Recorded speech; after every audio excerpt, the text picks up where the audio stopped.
buenas, ¿qué tal? Aquí de Rack52 en un nuevo vídeo para el canal. Y en el día de hoy nos distanciamos un poco de esta maratón de Assassin's Creed Valhalla y volvemos a la serie en la que comentábamos todos los contextos históricos de los diferentes Assassin's Creed.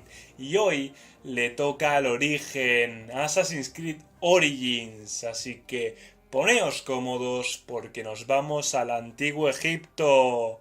¡Vamos allá! Assassin's Creed Origins se encuentra dentro de la época histórica conocida como dinastía tolemaica en el antiguo Egipto, la cual va desde el 332 a.C.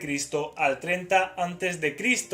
Más concretamente se encuentra durante el reinado de la famosísima Cleopatra VII y su hermano Ptolomeo XIII, los cuales llegaron al poder en el 51 a.C.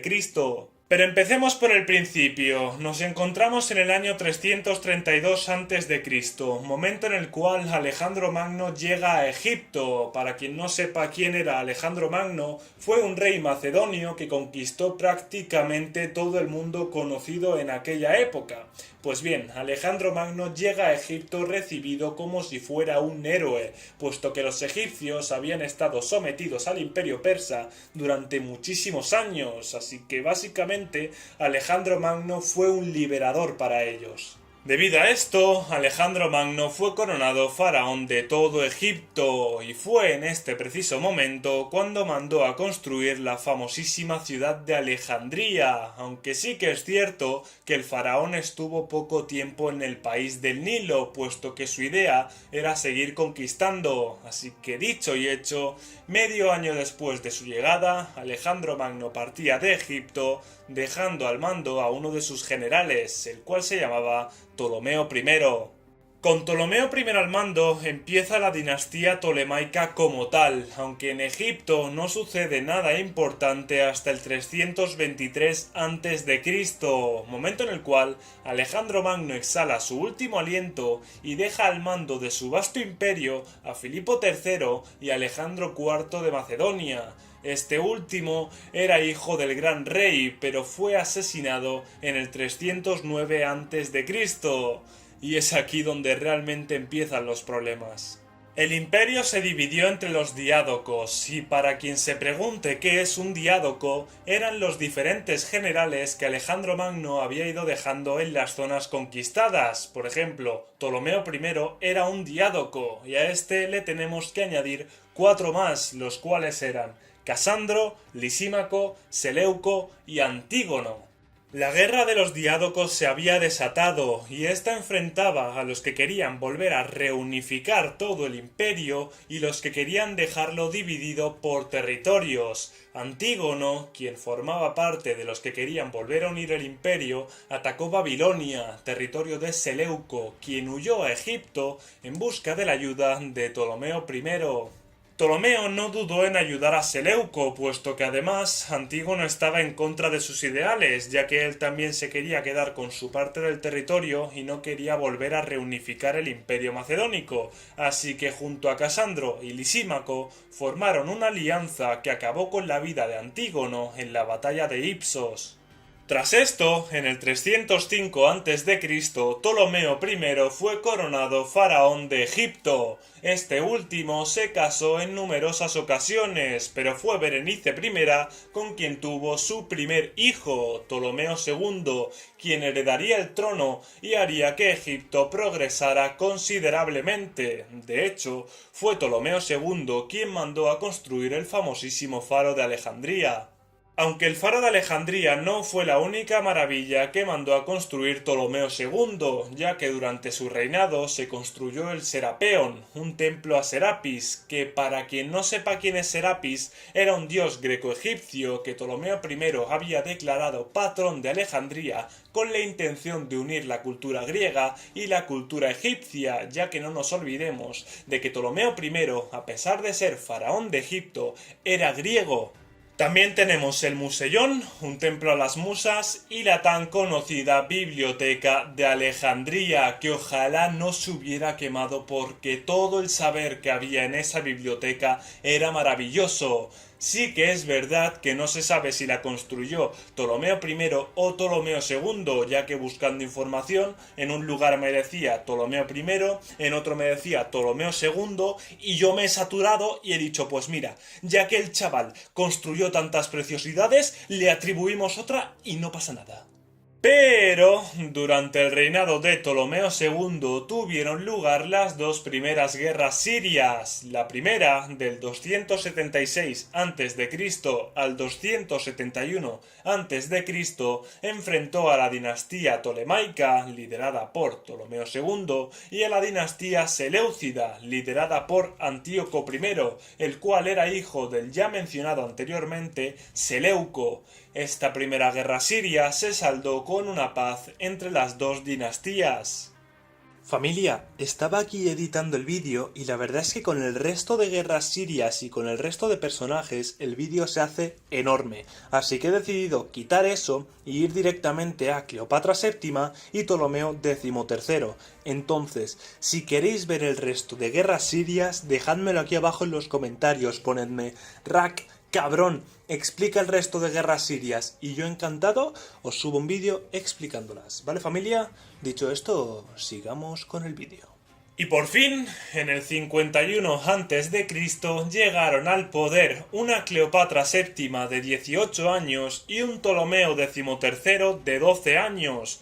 Por designios de su padre, ambos debían casarse, pero ninguno de los dos estaba interesado en contraer matrimonio, así que Ptolomeo XIII, junto a Potino el Eunuco y su hermana Arsínoe IV, desterraron a Cleopatra Siria, algo que la puso de muy mala hostia. Mientras tanto, contemporáneo a esto, en Roma estaban en plena guerra civil entre Julio César y Pompeyo Magno. Este último huyó a Egipto tras su derrota en la batalla de Farsalia, en Grecia, pero al llegar a la ciudad del Nilo, Ptolomeo, que sabía lo que había, lo capturó y le cortó la cabeza para entregársela a César y conseguir una alianza. Julio César, lejos de contentarse, se enfadó, puesto que a pesar de estar en guerra civil, antaño Pompeyo fue su gran amigo y creía que no merecía morir de esa manera. A pesar de esto, Julio César concretó una reunión entre Cleopatra y Ptolomeo para subsanar las tensiones entre los dos hermanos, pero Cleopatra, que no se fiaba una mierda de Ptolomeo, utilizó su inteligencia para infiltrarse en el palacio y pasarse toda la noche negociando con Julio César. No me estáis viendo, pero el negociando lo estoy diciendo entre comillas. Esta negociación terminó con Julio César quedándose a vivir en Egipto y con Cleopatra arrebatándole el trono a su hermano. Esto, obviamente, no le gustó nada al joven Ptolomeo, así que instigó unas revueltas entre la población egipcia. A estas revueltas se le unieron las tropas tolemaicas, las cuales contaban con 20.000 hombres, así que se desató una verdadera guerra civil en Egipto entre las tropas tolemaicas y las tropas de Julio César y Cleopatra. Esta guerra civil terminó con la vida de Potino el Eunuco y también acabó con la vida de Ptolomeo XIII, el cual, huyendo de Alejandría, se ahogó en el Nilo. Una vez terminada la guerra civil, en el 47 a.C., Cleopatra dio a luz a Cesarión, el hijo que había tenido con Julio César, y además se casó con su hermano Ptolomeo XIV, ya que para ser faraona debía haber un faraón, pero vamos, que no lo quería ni nada. De hecho, al que quería era a Julio César, con el cual se fue a Roma acompañada de su hijo Cesarión. La verdad es que en Roma muy querida no fue, siempre tuvo las cosas muy difíciles y todo se le complicó cuando en el 44 a.C. el Senado asesina a Julio César. Cuando esto ocurre, Cleopatra y Cesarión no tienen otra opción que salir cagando hostias de Roma y volver a Alejandría. Cleopatra lo primero que hace tras su vuelta es asesinar a su hermano Ptolomeo XIV y poner a Cesarión como su heredero, con 2 ovarios. Mientras tanto, en Roma, tras la muerte de Julio César, estalló una guerra civil entre los que querían volver a la República y los que querían un segundo triunvirato, ya que el primero fue el conformado por Julio César, Pompeyo Magno y Licinio Craso. Uno de los que querían formar este segundo triunvirato era Marco Antonio, quien pidió ayuda a Cleopatra para que Egipto le apoyara en la guerra. Por ello, concretaron una reunión en la cual Cleopatra le dijo a Marco Antonio que Egipto les apoyaría en la guerra si a cambio se cargaban a su hermana Arsínoe, la cual estaba en Roma y le estaba tocando los huevos desde la guerra civil egipcia. Al final, todo salió a pedir de boca para Cleopatra y Marco Antonio, ya que Arsínoe murió ejecutada, el segundo triunvirato ganó la guerra y Cleopatra y Marco Antonio se enamoraron, amor del cual nacieron dos hijos, Alejandro Helios y Cleopatra Selene II. A pesar de este gran amor y de los hijos que habían tenido, Marco Antonio se casó con Octavia, la hermana de Octaviano, otro de los integrantes del segundo triunvirato, y esto obviamente pues a Cleopatra no le hizo ninguna gracia, no le gustó a la chavala, pobrecilla, y entonces en el 37 a.C. Marco Antonio dijo ¡sí! ¡Pues me caso contigo! Y se casaron. Que Marco Antonio hiciera esto, la verdad es que no gustó mucho en Roma, en especial a Octaviano, el cual empezó a hablar mal de Marco Antonio en el Senado y le declaró la guerra a Egipto. El 2 de septiembre del 31 a.C. tuvo lugar la batalla de Accio entre las tropas de Octaviano, comandadas por el general Agripa, y las tropas de Marco Antonio y Cleopatra. Estas últimas fueron derrotadas y Octaviano consiguió entrar en Alejandría. Esta derrota dolió muchísimo a Marco Antonio y además se le tiene que sumar que le llegó un informe falso diciendo que Cleopatra había muerto, así que Marco Antonio, al no poder soportar el dolor, se suicidó clavándose una espada. Cleopatra, que seguía viva, al enterarse de la muerte de su amado, tampoco pudo soportar el dolor y se dejó morder por una serpiente venenosa. Tras esto, solo quedaba un miembro de la dinastía tolemaica, Cesarión, el cual fue asesinado por Octaviano en su entrada a Alejandría, dando fin con esto a una dinastía que había durado casi 300 años.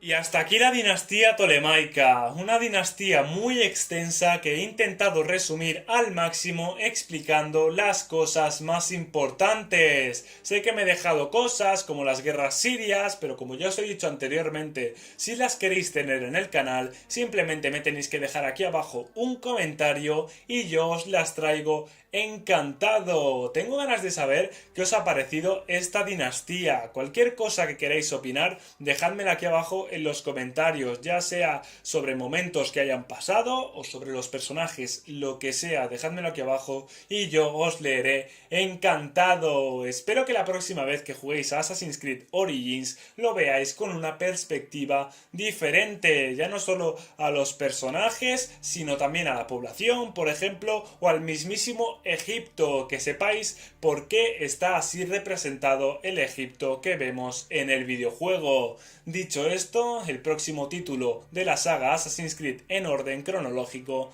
es Assassin's Creed Valhalla, así que muy pronto nos vamos a la gran era vikinga, ¿vale, familia? Dicho esto, no robo más tiempo, dadle a like si os ha gustado el vídeo, dejad un comentario, suscribíos, dadle a la campanita para que os lleguen las notificaciones y compartid el vídeo con vuestros amigos. Si hacéis cualquiera de estas cosas, estáis ayudando muchísimo al canal. Dejo abajo mis redes sociales, yo soy TheRack52 y nos vemos en el próximo vídeo. ¡Un abrazo, familia!